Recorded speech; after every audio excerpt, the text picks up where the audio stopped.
Before a single dad mechanic stepped into a corporate tower, he had no idea he was about to change 3 lives forever. A frightened little girl, a lonely CEO, and one broken generator sparked a moment that rewrote their futures. Like the video, subscribe and comment where you're watching from. Let's get started. In downtown Chicago, 32-year-old single dad Aaron Blake had learned to live between 2 worlds: the noisy, dust-coated service floors where he spent most of his days fixing broken machines, and the polished, glass-walled offices above him where people in expensive suits made decisions he would never be part of. He didn't envy them. He just wanted stability for his 7-year-old daughter Lily. That night, as winter winds hammered the skyscraper, Aaron was preparing to clock out when the building lights flickered. He paused. A second later, the top-floor power cut entirely, plunging the executive level into darkness. His radio buzzed with frantic static, and security scrambled for answers. Aaron didn't wait for instructions. He grabbed his toolbox and sprinted for the elevator. As he climbed the silent emergency stairwell, the air grew colder. The top floor housed the executive suites, including the private office of the company's CEO. A woman with a reputation for terrifying efficiency and impossible standards. Aaron didn't know her personally. He'd only seen her once from a distance, walking through the lobby surrounded by assistants. Everyone called her Miss Kensington, spoken with both awe and fear, the woman who turned a failing Chicago firm into a national powerhouse. But right now, none of that mattered. A generator had failed, and someone up there needed help. When he burst through the door of the executive corridor, moonlight spilled through floor-to-ceiling windows, casting long shadows across the expensive carpet. The silence was unsettling, until a small whimper broke it. Aaron froze when he saw a little girl curled up on a leather couch outside the CEO's private office. She couldn't have been more than 7, the same age as Lily. Her tiny hands gripped a worn teddy bear, her face pale in the bluish glow of emergency lights. "Hey, are you okay?" Aaron asked softly, lowering himself to her level. She sniffled and nodded timidly, though fear still shone in her eyes. "Mum's in a meeting. The power went out. I don't like the dark," she whispered, her voice shaking in a way that cut straight through him. Aaron gave her a reassuring smile, the same one he used when Lily had nightmares. "You're safe. I'm here to fix it," he said gently. He opened the maintenance panel near the office door, his flashlight cutting through the dark. The smell of burnt wiring confirmed what he already suspected. The emergency generator had overloaded. While he set his tools down, the girl shuffled closer, still clutching her teddy bear. "What's your name?" he asked. "Emma," she whispered. "Emma Kensington." Aaron paused, blinking. Kensington, the CEO's daughter. Suddenly the suits, the security, the way the office was guarded like a fortress. It all made sense. And now the most powerful woman in the building had her child alone in the dark, depending on him to keep her safe. "Well, Emma," he said warmly, "I'm Aaron, and I promise we'll have the lights back soon." As he began repairing the generator, Emma watched him with wide, fascinated eyes. Tools clicked softly in the quiet room, metal parts clinking like whispered rhythm. Aaron's hands moved with practiced precision. Years of repairing everything from elevators to old boilers had taught him to work fast under pressure. He could feel Emma trembling beside him each time the building rattled from wind. "Are you scared of storms?" he asked, without looking away from the wires. "No," she whispered. "I'm scared of when Mom isn't here." Aaron's chest tightened. He knew that feeling too well. The ache of missing someone who never seemed to have time. Lily felt it more than she ever admitted. A sudden crack of thunder shook the windows, and Emma jumped, grabbing his arm instinctively. Aaron didn't flinch. He shifted closer, creating a small shield between her and the gloomy hallway. "It's okay," he murmured. "Storms sound loud up here because we're so high up, but they can't hurt you." Emma's tiny hand remained wrapped around his sleeve, trusting him completely. The innocence in her touch, so small, so desperate for comfort, struck Aaron harder than he expected. He tightened a screw in place, reconnecting power lines with careful movements. "Do you fix everything?" Emma asked. "Not everything," he said quietly, thinking of the pieces of his own life he still struggled to hold together. "But I try." Just then, footsteps echoed from the conference room. The CEO's meeting had ended. Aaron glanced up as the door opened, and silhouettes stepped into the darkened hallway, their voices sharp with irritation. Out walked a woman who immediately commanded the room even without the lights. Tall, poised, dressed in a tailored navy suit that looked more expensive than his monthly rent. Her hair was pulled into a sleek twist, and her eyes, intense, intelligent, and sharp as glass, landed instantly on Emma, clinging to Aaron. For a moment, the mask of power she wore cracked, revealing a mother's fear. "Emma!" she breathed, rushing forward. The girl ran into her arms. "Mom!" she whispered. "I was scared." The CEO exhaled shakily, holding her daughter close. She looked at Aaron, and gratitude flickered across her controlled expression. "You're the mechanic?" she asked. "Building technician," he corrected gently. She nodded, her voice softer. "Thank you for staying with her." Before Aaron could respond, the emergency lights flickered as the generator hummed back to life behind him. The entire executive floor lit up. Emma clapped. The CEO's eyebrows lifted in impressed surprise. "You fixed it already?" "Just needed." "New wiring?" Aaron replied, brushing dust off his hands. "It's stable now." She studied him, his steady voice, his calm around her daughter, his competence. Something unspoken passed in her eyes. Security rushed forward, speaking into radios, apologizing profusely. But the CEO didn't listen to them. Her attention remained on Aaron and her daughter. Emma tugged her sleeve. "Mom, he helped me. He stayed." The CEO exhaled, visibly moved.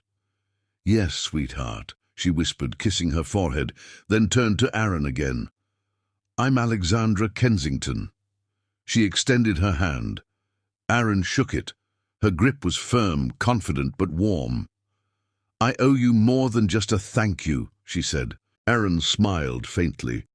"No need. I was just doing my job." But Alexandra shook her head, something softening in her usually rigid posture.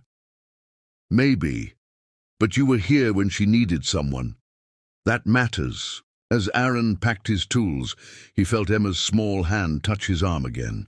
"Will you come back?" she asked innocently. Alexandra opened her mouth to gently scold her, but Aaron beat her to it with a kind smile. "I'm always around the building. If anything breaks again, I'm your guy." Emma grinned. Alexandra looked away briefly, as if hiding a smile.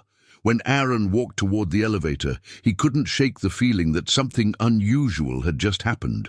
A connection, subtle yet undeniable, woven by darkness, fear, and a flickering generator. And though he didn't know it yet, this late-night moment was the spark that would pull three very different lives together, in ways none of them could have predicted. Vivian stood in the doorway longer than she realized, her hand still gripping the knob, as if letting go would release every emotion she had been holding back for years.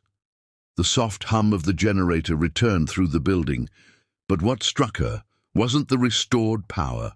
It was the sight of her daughter completely at ease with a stranger. Aaron's calm voice and patient smile made the office hallway feel warmer than it had in ages.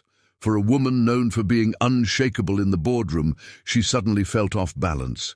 Something about this man's kindness unsettled her in a way she didn't expect. As Aaron rose to his feet, brushing dust from his hands, Vivian watched him closely.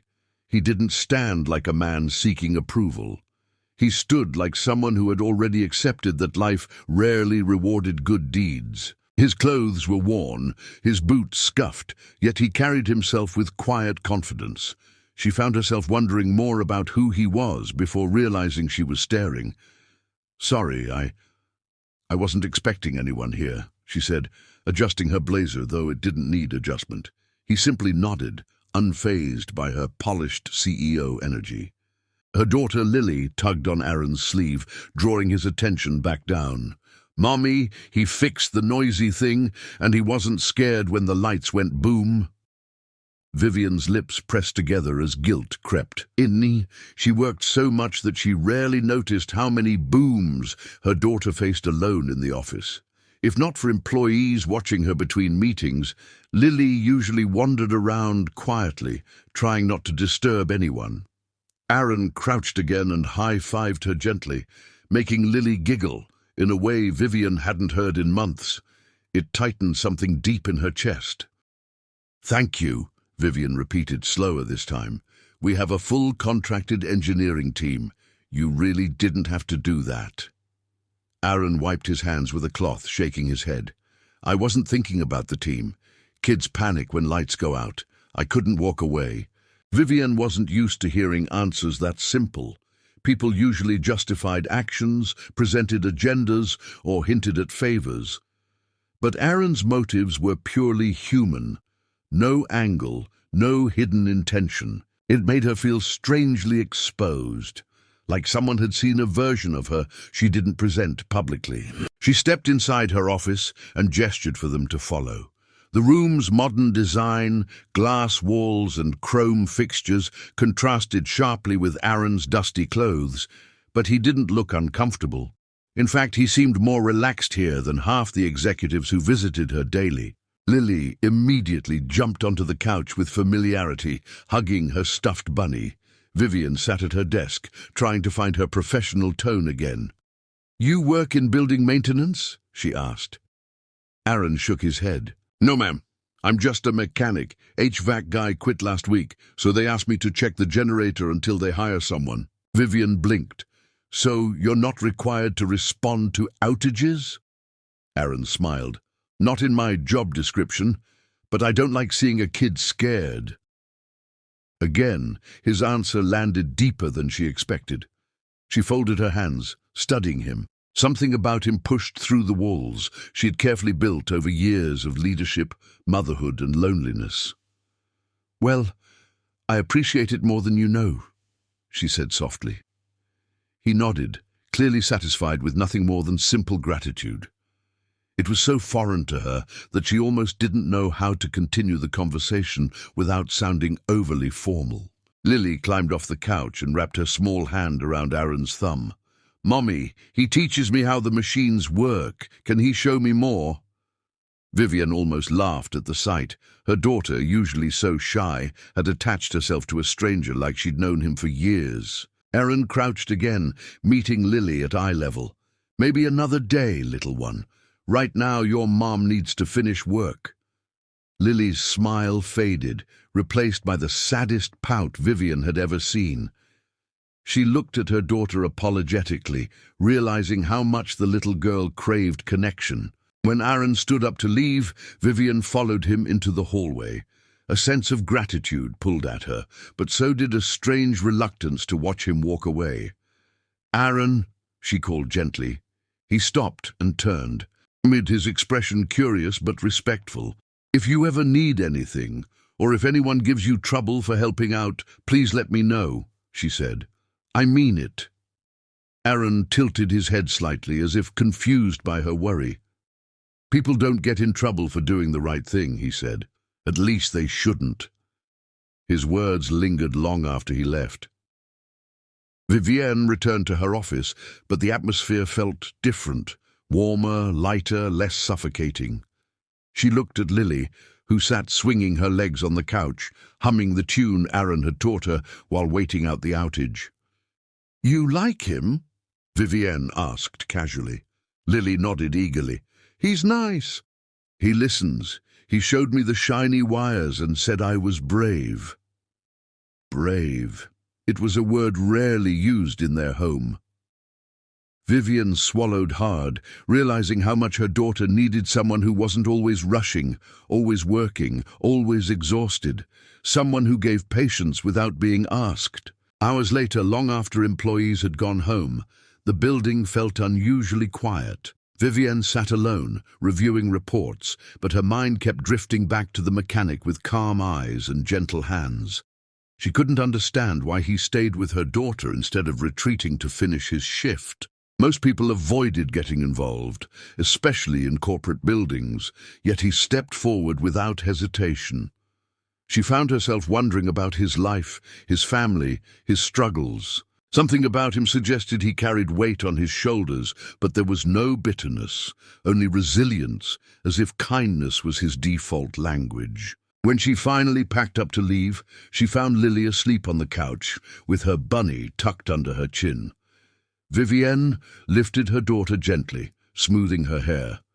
The generator's low hum filled the hallway once more, and for the first time, the sound didn't feel mechanical. It felt like reassurance. She whispered to herself, "He did more than fix a generator." She wasn't ready to admit it, but she felt it anyway. He had unknowingly touched the life of a child and a woman who had forgotten that genuine people still existed in the world. The next morning, Vivienne couldn't shake the urge to check the maintenance logs. She scanned the digital system until she found his full name, Aaron Cole. Under his profile, there were notes of excellent work, no complaints, and one comment from a supervisor months ago. Takes initiative, doesn't ask for credit. Vivienne stared at the screen longer than necessary, absorbing the quiet truth about him. It explained everything she witnessed the night before. A man with no agenda, no arrogance, no expectation, just a sense of duty that went beyond job descriptions. It made her respect him even more. Later that afternoon, she spotted him in the loading bay while walking with Lily. He was repairing a ventilation unit, focused and steady, unaware that anyone was watching. Lily instantly brightened, pulling free from her mother's hand. "Mr. Aaron!" she squealed, running toward him. He turned, surprised but smiling warmly. "Hey, sunshine," he greeted her. Vivienne approached slowly, noticing the way he softened in her daughter's presence. It wasn't forced. It wasn't awkward. It was natural in a way that took her breath for reasons she couldn't yet name. For a moment, the three of them stood there, the mechanic, the CEO, and the little girl who somehow connected them without trying. Aaron removed his gloves and tucked them into his belt. "Didn't scare you this time?" he joked gently. Lily shook her head proudly. "Because you said brave girls don't run." Vivienne watched their interaction, realizing why this man's presence felt different. He wasn't trying to impress her. He wasn't intimidated by her title. He didn't treat her like a CEO or a wealthy woman. He treated her like a human being, something she rarely experienced anymore. As they talked, something unspoken passed between Vivienne and Aaron. Something fragile, something unexpected, something that felt like the start of a shift neither of them was prepared for. The world around them continued as usual, machines humming, employees passing by, doors closing. But inside that small loading bay, a quiet connection formed. Not romantic yet, not dramatic, not rushed, just real. And for the first time in a very long while, Vivienne didn't feel alone in her own building. She didn't know what part 3 of their story would bring, but she knew one thing clearly. She wanted to find out. As the elevator doors slid open with a muted chime, Vivienne guided Aaron forward, her daughter's tiny hand still wrapped around his sleeve. The hallway lights glowed softly now, fully restored thanks to him, casting warm reflections on the polished floor. Vivienne felt an unexplainable flutter in her chest, something she had long forgotten existed. Before she could thank him again, her daughter gently tugged at Aaron's arm, leaned close and whispered, "She's my mum. Please marry her." The innocence in her tone made Aaron freeze mid-step, while Vivienne's breath caught in a mixture of surprise, embarrassment, and tenderness. For a moment, the silence felt almost sacred. Vivienne covered her face, shaking her head with a shy laugh that sounded nothing like the disciplined CEO she was known to be. Aaron's cheeks flushed red, but his eyes softened as he knelt to meet the little girl at eye level. "That's a big idea," he said gently. "Maybe we can start with dinner first." His words carried warmth without pressure. kindness without presumption. When Vivian lifted her gaze to his, something unspoken passed between them, something hopeful, delicate and new, like the first spark before a steady flame.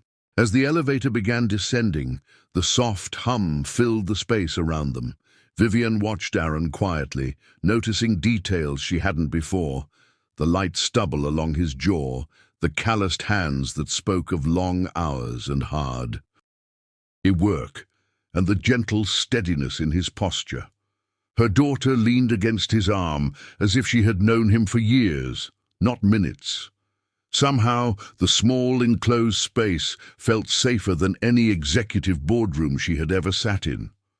When they reached the lobby, Aaron offered a modest smile, almost apologetic, as if unsure whether this rare moment belonged to him. Outside, the evening air carried a cool Chicago breeze, rolling gently between the towering buildings that framed the skyline. Streetlights blinked awake as dusk deepened, scattering gold against the pavement. Aaron walked them toward their car, not wanting the moment to end, but unsure how to hold on to it without crossing lines. Vivian noticed the hesitance and surprised herself by breaking the silence first. "About that dinner," she began softly. Aaron turned, his expression attentive. "I'd like that," she finished, her voice barely above a whisper. Her daughter clapped quietly, delighted, and for the first time in years, Vivian didn't hide her smile. When Aaron finally waved goodbye and climbed into his truck, he remained seated for a moment, hands resting on the steering wheel. The dashboard lights illuminated his thoughtful expression. He had come here expecting to fix a generator, not to walk out feeling like he had stepped into a chapter of a life he hadn't known he was missing. As he drove through the evening traffic, he replayed the sound of their laughter in the hallway, the child's whisper, Vivian's shy smile. Something felt different, lighter, yet deeper, as if the city itself had shifted slightly to make room for something new. Back in her office, after putting her daughter in the car with the nanny, Vivian sat alone for a moment, staring at the now bright lights overhead. A simple generator failure had shaken her day, but it was the arrival of a humble mechanic that shook her heart. She traced her fingers over the edge of her desk, feeling the cool glass surface beneath her fingertips.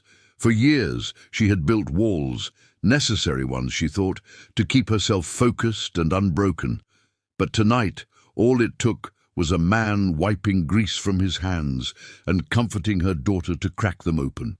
The elevator memory replayed in her mind, her daughter leaning into Aaron with unreserved trust, something she rarely showed to strangers. Children, she knew, had instincts adults often ignored. And then there was Aaron's reaction, not prideful, not awkward, just genuine. He didn't flirt, didn't boast, didn't try to use the moment for anything. He simply existed with honesty, something rare in her corporate world. Vivian leaned back in her chair, exhaling slowly, wondering if fate had been waiting for a power outage just to illuminate something she had been too busy to see in the daylight. That night at home, after preparing her daughter for bed, Vivian sat beside her, brushing a gentle hand through her hair. "Sweetheart," she whispered, "why did you say that to Aaron?" Her daughter blinked sleepily and answered with the clarity only children possessed. "Because he helped me when you were busy, and he made the dark not scary." Vivian's heart tightened warmly. Her daughter snuggled closer and added, "He looked at me like Daddy used to." Tears pricked Vivian's eyes, unexpected, silent, touching something deep. She kissed her daughter's forehead, lingered a moment, then whispered, "Good night, my brave girl." Meanwhile, miles away, Aaron sat on the porch steps of his modest apartment building, staring at the quiet street. The night was calm, broken only by distant traffic and the soft chirp of crickets. He rarely let himself dream of anything beyond practical realities: work, bills, repairs, surviving week to week. But tonight, a single moment had cracked open a window he didn't know still existed inside him. Vivian's smile, her daughter's small hand holding his sleeve, These memories felt like small lanterns glowing in corners of his life that had long been darkened by hardship and routine. The following day, Vivian found herself distracted at work. During meetings, she caught herself thinking about Aaron's modest shrug, the way he had said, "Your daughter was scared. That's all that mattered." No one in her corporate orbit ever acted without an angle, but he had. When lunch break came, she typed a message, deleted it, retyped, deleted again. Finally, she sent a simple one. "Dinner tomorrow? We'd both like that." She hesitated a moment before adding, "Thank you again for everything yesterday." She almost feared the simplicity of her own words, but sometimes simplicity carried the most sincerity. Aaron saw the text while tightening a bolt on a client's old Honda. His breath stalled for a moment. Dinner. She wanted dinner, not as a thank you gesture, not as a corporate courtesy, but as something shared. He wiped his hands on a clean rag, unsure whether his smile was too obvious. For years, he'd been overlooked, underestimated, but with Vivian he hadn't felt small, not even once. He typed back, "I'd like that too," and after a moment added, "Tell your daughter I'll bring the magic not scary toolkit." He chuckled softly, surprised by his own playfulness. The next evening, Vivian chose a simple yet elegant outfit. Nothing that screamed CEO, nothing that weighed her with expectations. Her daughter insisted on picking a bow that looked friendly, and Vivian didn't argue. When the doorbell rang, the little girl rushed ahead, opening it with a burst of excitement. Aaron stood there, freshly showered, wearing a clean button-down shirt and holding a small toolkit, not for repairs, but because he knew it would make her daughter smile.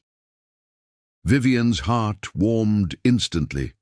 She hadn't realized until now how beautiful vulnerability could feel when shared rather than hidden. Dinner unfolded naturally, without forced conversation. They talked about simple things, childhood memories, favorite foods, small struggles, big dreams. Aaron listened intently, never interrupting, never trying to impress. Vivian noticed he treated her daughter with the same respect he showed adults, engaging her in every conversation. When dessert arrived, her daughter leaned close and whispered loudly enough for both to hear, "Mommy smiles more when you're here." Vivian felt her cheeks flush, but Aaron simply reached across the table, giving her a look that said he felt the same. And for the first time in years, she didn't hold back. Weeks passed, and what began as a simple dinner grew into a gentle rhythm of shared evenings, small joys, and newfound understanding. Vivian learned that Aaron had been raised by a single father who worked night shifts, teaching him humility, honesty, and the value of showing up for people. Aaron learned that Vivian's success came with loneliness she rarely admitted, but together they found a balance, his grounded warmth and her driven spirit blending into something unexpectedly healing. Her daughter adored him openly, and Vivian found herself doing the same, only more quietly, more cautiously, but more deeply each day. One late evening, as they stood on Vivian's balcony overlooking the glowing Chicago skyline, Aaron wrapped his jacket around her shoulders. The wind was cool, but her heart felt warm. Her daughter slept peacefully inside, exhausted from laughter and stories Aaron had told. Vivian turned to him and whispered, "You've brought light back into this home." Aaron brushed a strand of hair from her face, his touch gentle. "You already had the light," he replied softly. "I just fixed the wiring." She laughed through rising tears, leaning into him, realizing that vulnerability no longer frightened her. It freed her. The city hummed below them, but in that small space above the world, everything felt quiet and complete. Vivienne rested her head against Aaron's chest, hearing the steady rhythm of someone who had walked into her life by accident, but stayed by choice. Her daughter's whisper echoed in her memory, "Please marry her." And for the first time, Vivian let herself imagine a life rebuilt, healed, brighter than before. Aaron held her close, the night wrapping around them like a promise. And as the lights of Chicago shimmered below, their hearts aligned, steady, warm, and finally fully powered back on.